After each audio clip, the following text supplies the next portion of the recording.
Bonsoir à tous. Je suis ravie de vous accueillir ce soir pour cette dernière session de la bulle French Fab qui est consacrée à l'éco-conception dans l'industrie.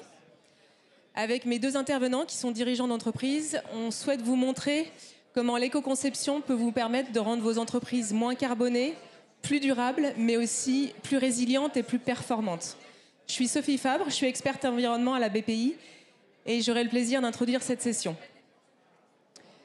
Je commencerai par un chiffre, 80%.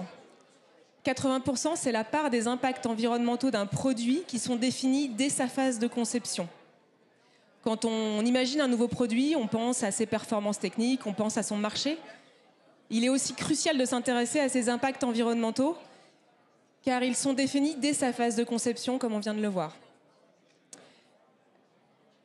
80%, c'est un chiffre fort, et c'est un chiffre qui vaut qu'on s'intéresse à l'éco-conception. L'éco-conception, c'est un maillon central de l'économie circulaire, qu'on peut définir comme un modèle économique plus respectueux de notre planète, qui va permettre d'extraire le moins possible de ressources et de valoriser au maximum celles qui ont déjà été extraites. Elle poursuit un double objectif, décarboner l'économie et réduire la pression sur les ressources. Offre des acteurs économiques, demande et comportement des acheteurs, gestion des déchets, l'ADEME définit 3 domaines et 7 piliers à l'économie circulaire, et l'éco-conception, c'est l'un des piliers centraux. Pourquoi ? Parce qu'il va permettre de mettre en œuvre les 6 autres piliers, comme vont vous le montrer nos deux témoins. Avant de leur passer la parole, je vais vous introduire une dernière notion, celle de l'analyse de cycle de vie, ou ACV. L'analyse de cycle de vie, ça va être la mesure des impacts environnementaux de votre produit tout au long de son cycle de vie. Elle est multi-étapes et multi-critères. Multi-étapes parce qu'on va regarder toutes les étapes du cycle de vie du produit, de l'extraction des matières premières qu'il compose à sa fin de vie, en passant par sa fabrication et son utilisation. Multi-critères parce qu'on va regarder les émissions de gaz à effet de serre, mais pas seulement. On va pouvoir regarder un ensemble d'autres impacts environnementaux qui vont être choisis parmi les 16 proposés par les normes d'ACV. Donc cet outil d'analyse de cycle de vie, c'est un vrai outil d'aide à la décision qui va vous permettre de mesurer concrètement l'impact de vos choix de conception sur l'impact environnemental de votre produit. Et c'est pour ça qu'il est clé dans l'éco-conception. Bon, j'arrête avec la théorie, place à la pratique. Je vais passer la parole à Yanis Cotard, qui est président d'Altior et qui vous va parler d'éco-conception dans les produits connectés. Je vais te prendre ce micro et la télécommande. Voilà. Donc, un petit peu de théorie, maintenant on passe à la pratique. Donc, nous, on est une boîte qui fait de l'innovation, éco-conception, industrialisation, production et remanufacture, donc économie circulaire sur des produits électroniques. Donc, tout ce qui est accompagnement à l'innovation de nos clients et tout ce qui est fabrication. Alors, on va prendre cet exemple-là, c'est Bookinou.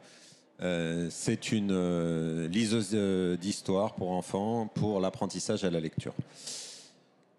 Alors, Sophie le disait, hyper important, faire les maths, avoir les calculs, parce que sur ces sujets d'éco-conception, on a énormément de mauvais réflexes dus à notre éducation.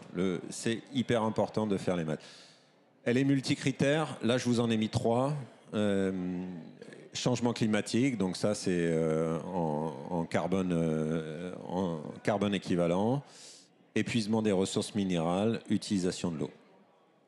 Vous voyez par exemple sur un produit électronique comme celui-ci, vous avez toute la partie production, distribution, donc ça c'est pour le mettre sur le marché, installation, utilisation, donc ça c'est l'énergie qui consomme quand on utilise le produit, et la partie fin de vie. Bon, vous vous rendez compte que sur un produit comme ça, quand vous le fabriquez une fois, vous avez ici 70% qui est composé par la partie production, donc matière et énergie pour le fabriquer. Et seulement 30% pour la distribution, installation, utilisation, fin de vie. Donc quand on dit je vais fabriquer à côté de chez moi, bon, c'est bien, mais c'est pas là que vous avez l'impact. Et c'est encore plus vrai sur les ressources ou sur l'utilisation de l'eau. Vous voyez, là, c'est presque la majorité. Quand on revient sur ces 70%, ils sont composés de quoi ?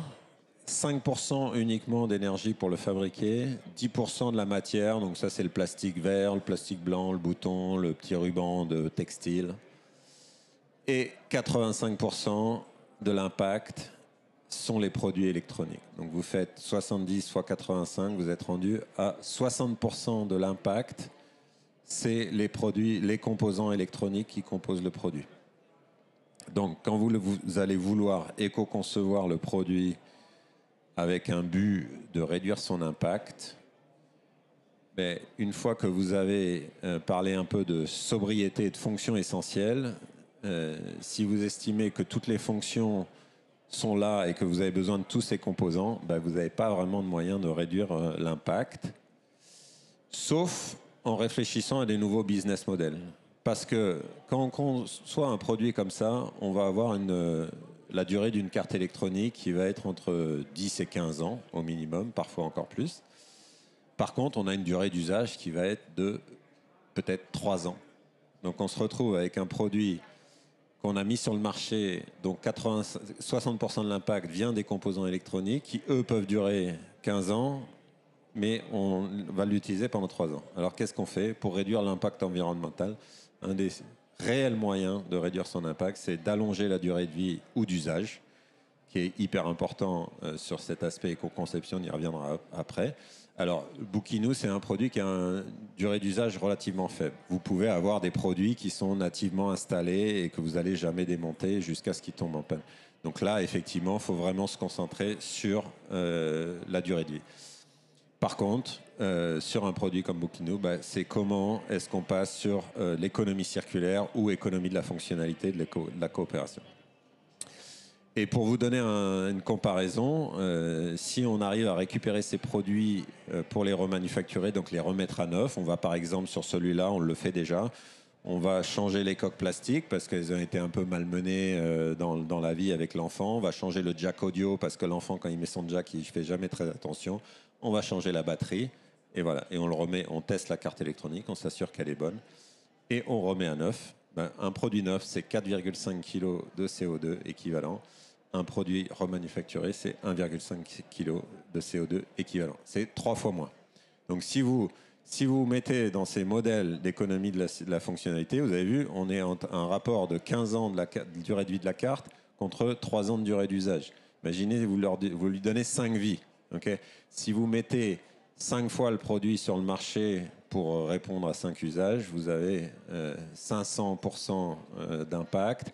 Si vous arrivez à vous mettre dans ces modèles d'EFC, d'économie de la fonctionnalité et de la coopération, vous avez 100, plus 30, plus 30, plus 30, plus 30, vous êtes à 220. Voilà. Donc, vous avez c'est là où vous avez des vrais moyens de faire de l'impact. Alors, bien entendu, c'est un challenge, c'est un nouveau modèle à mettre en place. Et je ne vais pas vous mentir, on est encore sur l'expérimentation. Il y a plusieurs façons de faire ça. Il y a des gens qui le font depuis l'éternité. Les fournisseurs d'accès à Internet, par exemple, vous n'avez jamais été propriétaire du hardware. Quand vous changez d'abonnement, vous rendez la box. Donc, eux, ils sont nativement EFC. Mais sur des modèles classiques comme Bookinou, effectivement, ça représente des challenges. Et on est encore en train d'explorer, mais on y arrive. Et par contre, il y a plein d'avantages parce que je vous ai parlé du CO2. À remanufacturer, le produit, il coûte plus qu'un tiers en CO2, mais il coûte la moitié en euros. Donc vous avez plus de profitabilité, vous avez moins de tension sur les matières premières si vous gérez votre flux. Vous n'avez pas de sujet de garantie, et ça c'est quand même, quand on lance des produits, c'est quand même pas mal, parce que vous vendez un service et vous ne vendez pas un produit. Donc effectivement, s'il tombe en panne, vous devez remplacer le produit pour continuer à rendre le service, mais vous n'êtes pas en train de savoir si vous le garantissez 2 ans ou 3 ans ou quoi que ce soit. Il est comme s'il était garanti toujours. Donc il y a effectivement aussi un shift en business model récurrent, ce qui pour du hardware est quand même une nouveauté, puisque ça c'est un des sujets, une des difficultés du financement du hardware aujourd'hui en France, c'est le sujet du récurrent. Et puis une forte réduction de l'impact carbone. Alors par contre, ce que disait Sophie, 80% de l'impact se joue dès le design et la conception du produit, et c'est là qu'on dit éco-conception. Parce que si vous concevez un produit qui n'est pas réparable ou pas démontable, ou en tout cas pas facilement, et il faut passer énormément de temps, ça, c'est pas possible. Une remanufacture trop complexe, voire impossible. L'éco-conception, c'est ça. C'est la remanufacture réalisable. Alors, mais c'est beaucoup d'autres choses. C'est penser à la recyclabilité, bien entendu optimiser en consommation, des produits et packaging sobres. Mais voilà, le point qui est essentiel, comment on le rend durable et réparable. Voici pour mon exemple. Et je cède la parole à Samuel. Merci Yanis. Je vais passer la parole à Samuel Deschaumes, donc, qui est président du groupe Deschaumes, qui est dans un tout autre secteur économique puisqu'on va parler produits en bois. Alors en fait, tout à l'heure Sophie vous l'a dit, éco-concevoir, c'est au cœur de la circularité. Et puis il y a des fois, on a une chance incroyable parce qu'on arrive à éco-concevoir en respectant toute l'éco-circularité et en allant donc encore plus loin. Et c'est l'exemple que je vais vous donner avec notre société. Alors très rapidement, Deschaumes, qu'est-ce qu'on est? On est une société familiale. On est fabricant de parquets et de produits en bois. On est le premier fabricant labellisé Origine France Garantie. 100% PEFC, ça veut dire qu'on n'utilise que des bois qui sont issus de forêts gérées durablement. Et 100% bois de France, que des bois français. Sur le papier, c'est déjà quand même pas mal. On travaille un matériau qui est biosourcé, dans des forêts gérées durablement. Tout est fait en France, on pourrait se dire que c'est pas mal. Mais éco-concevoir, c'est aller beaucoup plus loin. Et en fait, on a créé Naoflore. Naoflore, c'est le premier parquet massif à bilan carbone neutre. Naoflore, c'est le premier revêtement de sol à bilan carbone neutre. Naoflore, c'est un parquet massif qui se pose en pose flottante, qui est démontable, réemployable, réutilisable, à vie, pas la vôtre, celle du matériau. La durée de vie d'un parquet massif en 22 mm, c'est 9 siècles. Alors, on ne va absolument pas vous parler de 9 siècles ici, parce que qui pourrait dire qu'on peut suivre un matériau pendant 9 siècles? Nous, on a travaillé toutes nos ACV sur la vie de croissance d'un chêne. C'est 180 ans. Et vous savez qu'aujourd'hui, avec la RE 2020, on va suivre l'identité de tous les matériaux dans la construction. Donc, on a voulu prendre une période qui soit cohérente. Et quand on regarde Naoflore, sur cette période, Naoflore, c'est 3 fois plus longtemps le carbone stocké dans le matériau, juste sur 180 ans. C'est 3 fois moins de ressources forestières utilisées pour la même surface de parquet utile. Rendez-vous compte de l'impact. C'est 3 fois plus de CO2 capté en forêt, avec bien sûr un produit éco-responsable comme jamais, puisqu'il n'y a plus aucun matériau chimique à la pose, il n'y a plus de colle, il n'y a plus rien. Et bien sûr, ça crée beaucoup d'emplois, et ça, c'est une grosse fierté pour nous. Et tout ça, ça vous est en plus prouvé par l'EcoScale. L'EcoScale, c'est un indice de circularité qui a été créé par le gouvernement, qui est délivré par le CSTB, le comité scientifique et technique du bâtiment, qui note désormais tous les matériaux selon 4 critères qui sont eux-mêmes composés de 17 sous-critères. Et sachez que la quadruple A était censée être impossible à obtenir. Et Naoflore est le seul et unique produit de la construction à avoir obtenu le quadruple A. Pour nous, c'est une vraie fierté. Alors, comment est-ce que je vais vous en parler rapidement? C'est parce qu'on impacte tous les éléments. On impacte dans ce graphique l'extraction, l'exploitation et achat durable. C'est super important de penser à ça. Basiquement parlant, l'éco-conception doit commencer dès le début. Quel est l'indispensable? La préservation de nos ressources, quelles qu'elles soient, ou bien leur utilisation optimum. Le bois, vous le savez, c'est un matériau qui est extraordinaire puisqu'il stocke le CO2, d'accord? Encore faut-il qu'il ait une durée de vie cohérente. Parce que s'il a une durée de vie plus courte que la croissance d'un chêne, là on est dans l'inaudible, et au contraire, on va même dans le sens inverse. Donc, Naoflore, comme vous l'avez vu, on va pouvoir avoir une durée de vie du matériau qui va être démultipliée. Ensuite, on fait une éco-conception, oui, en pensant décarbonation, c'est-à-dire qu'aujourd'hui, on sèche le bois avec la biomasse. On a fait une nouvelle conception, on a fait une deep tech au sein de notre entreprise. On a conçu, créé des machines qui ont fait qu'on a quadruplé notre capacité de production en baissant de 30% nos consommations. Et on va l'éco-concevoir en pensant à une seule chose. C'est exactement dans le même principe. On doit pouvoir allonger sa durée de vie au maximum. Et ce qui est impressionnant dans Naoflore, c'est qu'on le met en œuvre, on peut le démonter au bout de 50 ans quand le bâtiment va être détruit, le remonter ailleurs, ainsi de suite pendant X fois, et même encore, si dans 3 siècles vous en avez marre, on peut le réusiner pour en faire d'autres produits, parce qu'il est 100% biosourcé. Ce qui fait que quand on se trouve sur l'écologie industrielle et territoriale, on s'y retrouve complètement. On est sur de la matière première systématiquement locale. Naoflore va être commercialisé dans le monde entier, mais uniquement sous licence. C'est-à-dire qu'au Canada, on fabriquera du Naoflore avec du bois canadien qui sera vendu au Canada pour garder sa circularité. Et donc, on vient apporter de la valeur ajoutée dans les territoires. Et on a aussi notre responsabilité sociale qui passe par là. Et puis, fonctionnalité de la coopération, là, on est dans les mêmes exemples. Naoflore change complètement la perception d'un vêtement de sol. On va pouvoir, pour la première fois, vendre Naoflore à l'abonnement. Vous allez pouvoir ouvrir votre store, avoir un retail, vous allez louer Naoflore. Vous fermez votre magasin dans 7 ans ou vous voulez le déplacer, Naoflore, vous nous le rendez.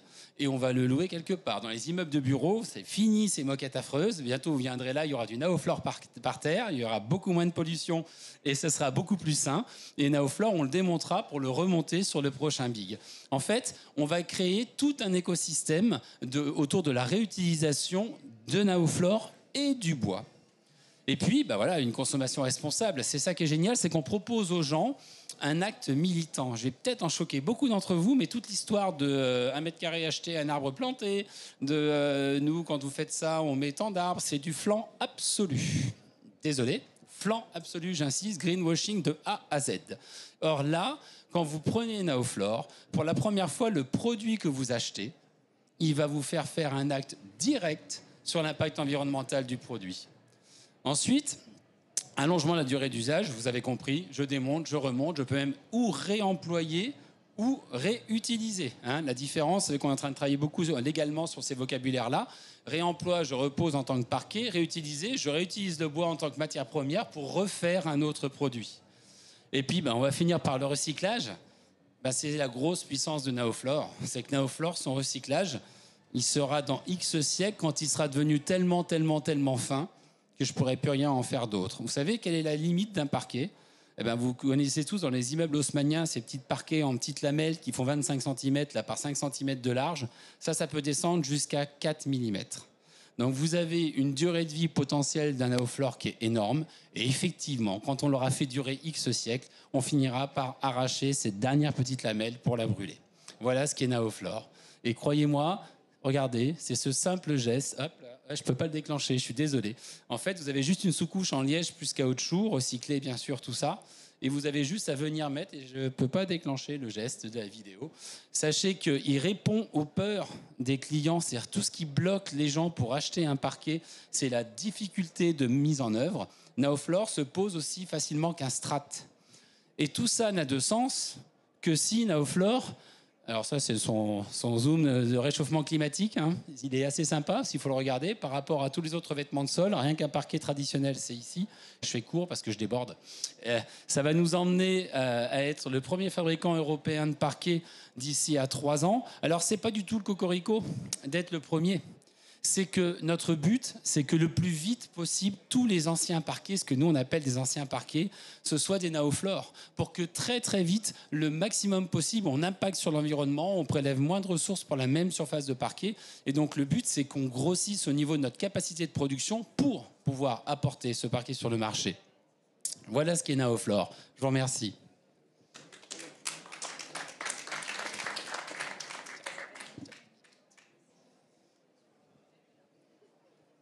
Alors, on a eu 2 exemples assez poussés de comment l'éco-conception pouvait permettre d'aller au bout des démarches circulaires. Aujourd'hui, on avait une journée sur la thématique du progrès. Alors moi, je voudrais poser cette petite pierre. Est-ce que le progrès, c'est pas justement d'éco-concevoir nos produits, de réfléchir de façon circulaire pour réduire la pression sur les ressources et décarboner notre économie ? Si vous aussi, vous voulez vous lancer sur l'éco-conception, sachez que, alors c'est la minute pub, BPI propose un diag éco-conception qui permet de faire une analyse de cycle de vie d'un produit, sensibiliser vos équipes et puis identifier et mettre en œuvre des pistes d'éco-conception. C'est un diag qui est sponsorisé, donc ça coûte beaucoup moins cher que de faire une analyse de cycle de vie par ailleurs. N'hésitez pas à en parler à Yanis qui, dans sa société, en plus de fabriquer des produits, permet aussi de faire... Enfin, c'est un expert référencé pour faire ce diag. Donc n'hésitez pas à lui en parler tout à l'heure. Je vais m'arrêter là et on va passer à vos questions, si vous en avez. Merci, c'est passionnant. Vous avez parlé justement de progrès.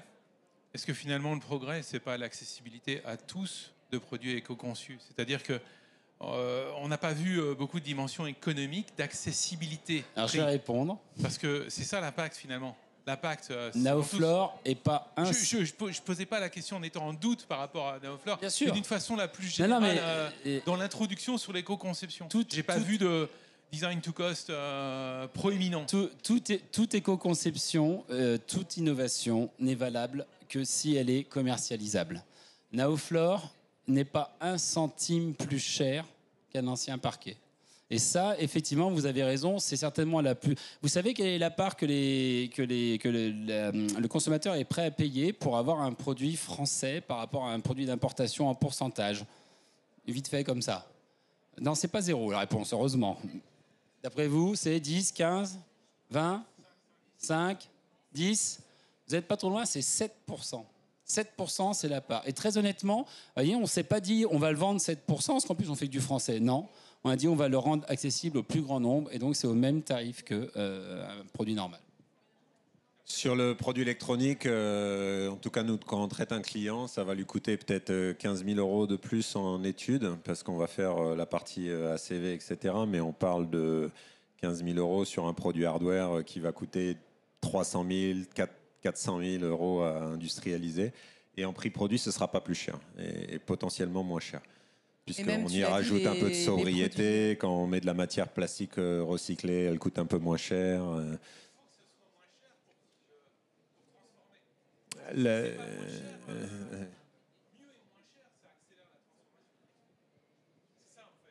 En fait, non mais il faut prendre ça dans le global, parce que la quête du moins cher, c'est une chose, mais il faut la quête du mieux, avant toute chose. Donc déjà, si on arrive à faire mieux pour le même coût, en innovant, croyez-moi, c'est vraiment très bien. Pour vous donner une idée, on a investi 120% de notre chiffre d'affaires. Remettez ça, la proportion de votre entreprise, par exemple, 120% de notre chiffre d'affaires dans le développement de Naoflore. Innover, éco-concevoir, ça se fait pas tout seul.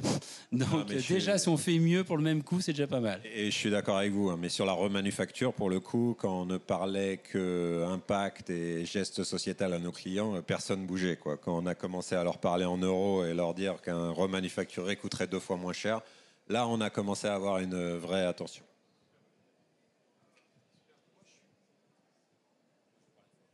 Une pointe d'humour, je suis hyper inquiet parce que j'adore aller me balader à Troncey. Et vu ce que tu projettes en développement, il n'y aura plus d'arbres. Alors, tu connais Troncey, c'est bien. Donc nous, on est à 4 km de la forêt de Troncey. D'accord ? Voilà. Et j'en suis le plus gros acheteur. C'est moi qui l'année, on a acheté le plus dans une année. J'en ai coupé plein. Vous coupez plein d'arbres. C'est ce que nous disent toujours les gens. D'accord ? Alors, bien sûr, mais attention. Alors, vite fait, attention à toutes les amalgames. En France, la forêt française, elle est domaniale, elle est gérée. Elle est gérée par l'Office national des forêts. En France, une forêt qui est PEFC, c'est une forêt où on prélève moins que l'accroissement. On va parler de Troncey puisqu'il parle de Troncey. L'accroissement moyen annuel à Troncey, c'est 1,61 m3 par hectare et par an. Il pousse 1,61 m3 de bois par hectare et par an. La forêt de Troncey fait 11 000 hectares. Donc, on ne prélèvera jamais plus de 11 000 fois 1,61, en fait beaucoup moins. En gros, on prélève 10 000 m3. Parce que, vous savez, la forêt, c'est notre jardin d'enfants, c'est notre présent et c'est notre futur. À nous, à vous tous. Ce qu'on appelle vulgairement les marchands de bois, mais c'est un terme qu'on adore. On adore la forêt. C'est la forêt qui nous fait vivre et on la préserve comme jamais. Et justement, quelque chose comme ça, grandir à 750 000, c'est pas dire j'en fais beaucoup plus. C'est je remplace l'import. On importe, écoutez bien, plus de 50% des parquets en France sont importés. Alors qu'on a une forêt fantastique, on a des industries fantastiques, on va remplacer de l'import avec du parquet qui va avoir une durée de vie bien meilleure. Au contraire, on va laisser grandir Troncey. D'autres questions ? Oui. Je voulais savoir si vous alliez faire une filiale en Guyane pour créer de l'emploi et que nous avons du bois, etc. Alors, super question, dont nous sommes assez fiers. Naoflore fonctionne avec toutes les essences de bois dur au monde. Donc c'est quelque chose qui est un peu complexe parce qu'on est une petite entreprise familiale et on va aller petit à petit dans le monde entier. Et c'est justement l'idée, que ce soit la Guyane, que ce soit en Australie par exemple, il y a des essences de bois extrêmement dures. Et l'idée c'est de les utiliser pour les fabriquer parce qu'en plus leur durabilité est encore plus longue. Donc on va aller, on l'a mis dans le monde entier le brevet, on va aller en Amérique du Sud. On a commencé par l'Amérique du Nord parce que c'est plus simple sur la base, mais notre but c'est que ce soit dans le monde entier et de ne laisser justement aucun secteur géographique. Vous faites un très bon exemple, la Guyane ou l'Amazonie. Si à chaque fois qu'on coupe un arbre en Amazonie, le produit a une durée de vie cohérente et réelle, là on agit correctement parce qu'on va pouvoir moins couper pour plus durer. D'autres questions? Non? Moi, j'avais une petite question pour vous, du coup, le temps que vous réfléchissiez à vos autres questions. On a parlé pas mal d'économie de la fonctionnalité avec Yanis. On a parlé d'allongement de la durée de vie avec Samuel. Est-ce qu'il y a d'autres piliers sur lesquels vous voulez insister liés à l'éco-conception dans vos produits? Peut-être la recyclabilité, tu en as parlé un petit peu, Samuel. Yanis, peut-être que tu peux dire un mot là-dessus?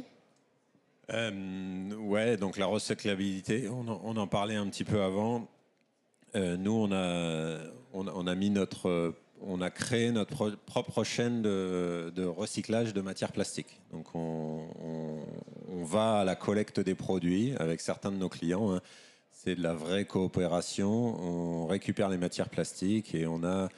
Donc ça, c'est de la coopération aussi avec un recycleur qu'on a choisi, qui a des mains en or et qui nous recycle le plastique et on le réutilise. Et aujourd'hui, chez Altior, on consomme à peu près 1000 tonnes de matière plastique. On est rendu à peu près à 82% de matière plastique recyclée. Donc ça ne veut pas dire 82% de recyclés et 18% de vierges dans chaque produit plastique. Ça veut dire 82% des produits faits en 100% recyclés. Et c'est tout à fait possible. On n'en parle pas assez, mais là, le thermoplastique, c'est comme l'aluminium. Et ça nous a fait baisser notre bilan carbone de 25%. Donc voilà, donc ça, c'est des vrais impacts. Et le sujet coopération, je l'ai dit 3 fois dans la phrase, c'est pour moi un vrai sujet. Sur ces sujets de baisse de l'impact, tout faire tout seul, je pense que c'est pas possible. Et voilà, il faut trouver les bons partenaires et trouver un bon partage de la valeur et créer cette coopération, qui est un joli mot. Est-ce que vous avez d'autres questions? Oui, bonjour, une question plutôt pour la partie électronique. Est-ce que c'est pas, vue d'avion, un peu antinomique, allonger la durée de vie avec le problème d'obsolescence des composants, quoi? Ouais, alors ça c'est... Bon, on parle d'échelle...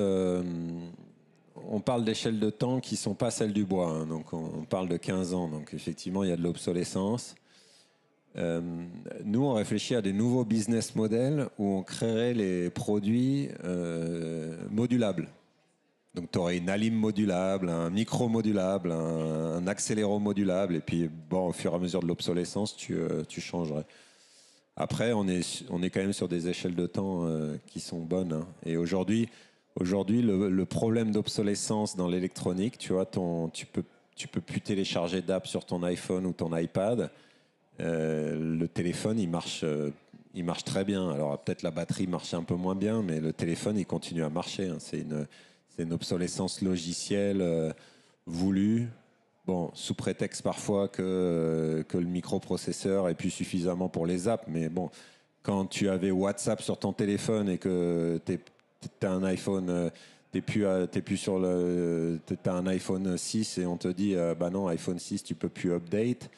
Bah effectivement, tu as des nouvelles apps que tu peux pas update, mais tu peux, à partir du moment où ils ont décidé que c'était obsolète, tu peux même plus télécharger WhatsApp alors que WhatsApp devrait fonctionner. Donc c'est une obsolescence voulue et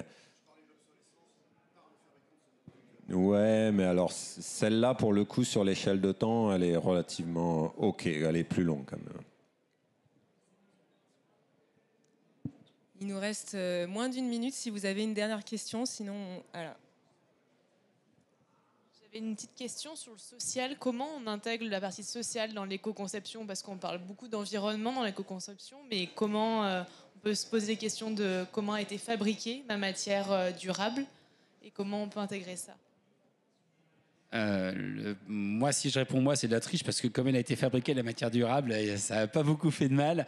Non, par contre, ce qu'on peut dire, ce qui est très important, on en a parlé ce matin dans d'autres animations, pour les entreprises, quelles qu'elles soient, l'avenir, le développement, la croissance passe forcément par de l'éco-conception et des produits qui sont en cohérence avec la RSE. Responsable. On est responsable, les entreprises, de l'avenir social et environnemental. Quand on développe, quand on crée, quand on innove dans l'environnement, forcément, on crée de la valeur. Et quand on crée de la valeur aujourd'hui, on la redistribue et ça crée des emplois. Je vous l'ai mis sur la keynote. En tout cas, dans notre secteur, c'est très créateur d'emplois, au contraire, parce qu'on rapatrie des emplois en France sur des produits d'import. Après, Yanis, je te laisse. Non, mais on en a aujourd'hui. C'était une présentation courte sur l'éco-conception, mais tous les deux, nous, on est déjà passé société à mission. Samuel va passer société à mission. Nous, on a notre rapport RSE qui est disponible online. C'est un vrai sujet. Nous, c'est l'impact de manière globale qui nous intéresse. Donc là, on a parlé d'éco-conception, mais on pourrait parler encore 1 heure de société à mission ou de RSE ou de tous ces sujets-là, quoi. Merci à tous. On va clôturer cette session. Bonne fin de soirée et à bientôt.